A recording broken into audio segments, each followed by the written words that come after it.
Aloha, my name is Tawny, and my husband Wayne and I are full-time nomads living a very unconventional life.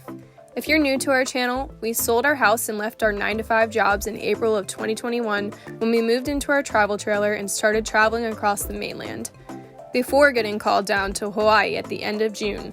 If you want to know why we moved to the big island of Hawaii and left our travel trailer behind, you'll have to check out our last video to find out exactly what happened there.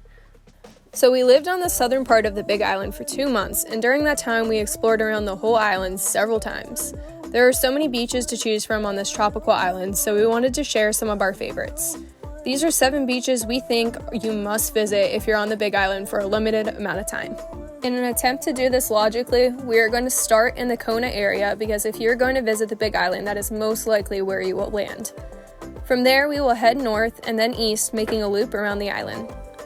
The first stop on our list is Kua Bay. It was rated one of the best white sand beaches in Hawaii. It is a state park and therefore has a bathroom area and a parking lot, which is right at the head of the beach. Its bright turquoise water surrounded by black lava rock and white sands make it evident why it's rated so highly. Unfortunately, it is also one that gets very crowded because of this high rating and ease of access. This beach was one of the best spots we had to experience a sunset, and we got so many amazing sunset photos here despite the crowds. If you don't already, make sure to follow us on Instagram where you can see more of our photos that we took all around the Big Island. The second beach we think you should visit on the Big Island is Kukio Beach. We chose this beach because it is hidden behind the Four Seasons Hotel, so it gets less crowded, and it was one of the most relaxing beaches we have ever visited. The watercolor is so beautiful. It varies from light turquoise to deep blue, and the white sand is so soft and perfect for laying out on. An added bonus here is that you can enjoy some of the restaurants that the Four Seasons offer while still having the perfect beach view and completely relaxing. The next stop on the island is Hapuna Beach, which was actually named the top beach in the whole US. It's evident why when you get here. It is the perfect wide stretch of beach with an expansive stretch of flat, clear water for wading and swimming.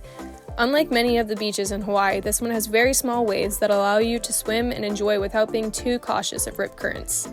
Here, you can also go out further into the water without it quickly reaching over head height. But this is another one, due to its top ranking and ease of access, this beach gets very, very crowded, so it's better to go during the week and early in the morning if you want to enjoy some privacy. The next beach on our list is in the Pololu Valley, and that is the Pololu Black Sand Beach. This beach does require a 0.6-mile hike from the Pololu Valley lookout parking lot. It is down a cliff and very steep, taking about 20 to 25 minutes to reach. The first pathways are mostly very fine dirt, kind of like a clay, that gets extremely slippery when it's raining. So we would advise that you go with hiking boots or shoes, very good grip to keep you from slipping.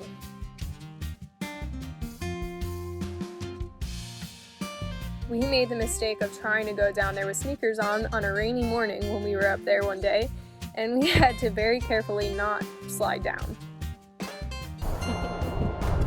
Awesome. But the views on the hike down are so incredible, and the actual beach and valley itself are so scenic. This is one that you won't want to miss. While we did visit the Hilo eastern side of the island, our favorite things to visit there were not the beaches. So we will wrap down to the southern part of the island, where the first stop is at Punalu'u Black Sand Beach.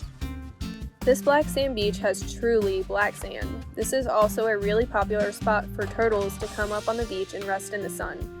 We saw turtles at every beach we have been to on the Big Island, but Punaluu by far has the most that are actually out of the water and easy to spot.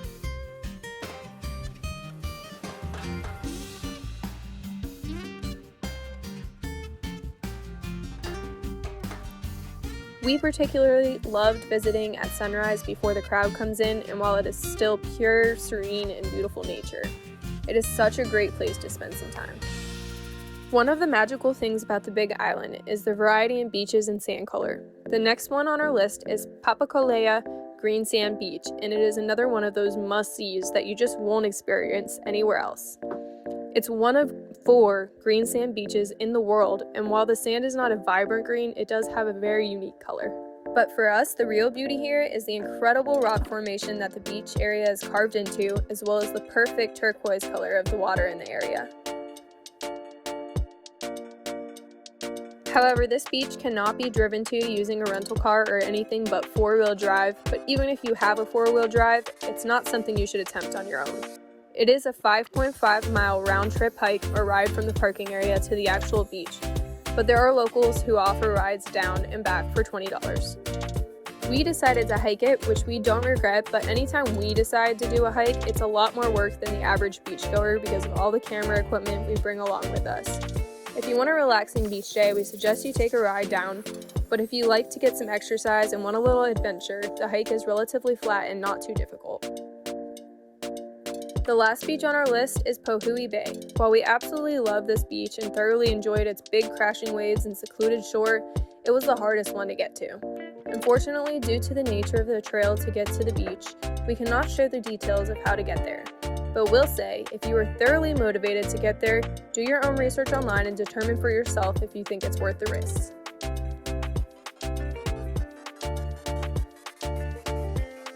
While we are no longer on the big island of Hawaii and we are back in the mainland now, we hope that you'll follow us along on our journey in our camper and see some of our travels around the mainland.